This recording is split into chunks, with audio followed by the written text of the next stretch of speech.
স্বপ্নে যা দেখলাম, কবিতার নাম।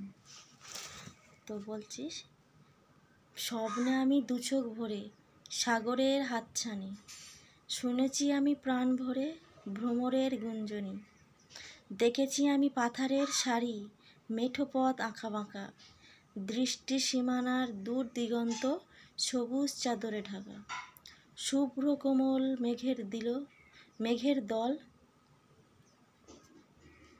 ভাসে তারই ফাঁকে, সুদূরের ওই বিস্তৃত দিঘি ইশারায় মোরে ডাকে, সুউচ্চ এক পর্বত রেখা ওই সবুজের পাশে, তারই মাঝে ঝর্ণাধারা জলের বেগে নাচে। খুঁজেছি আমি বহুদূর, যেটা ফাঁকা মাঠ ধুধু করে, মাঠ ভরা এর সোনার ফসলে কৃষকের ঘর ভরে। মাঠ বন সব একাকার করে গিয়েছিলাম আমি দূর, গিয়েছিলাম আমি কল্পনার সুদূর চন্দ্রচূড়।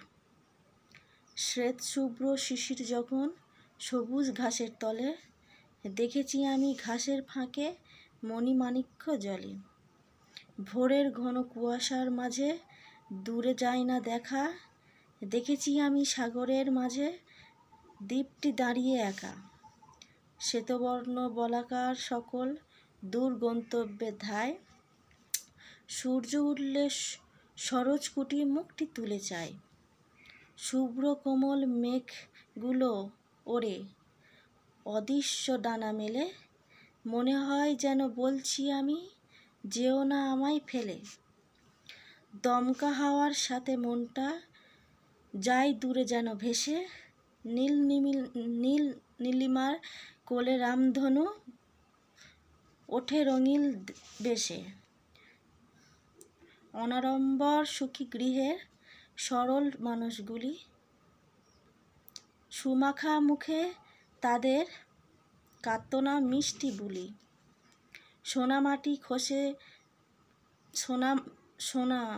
সোনারঙা খসে ছাওয়া দুটি কুঠি দেখা যায় ওই দূরে, তারই পিছে যেন ধুধু করে মাঠ শত যোজন জুড়ে।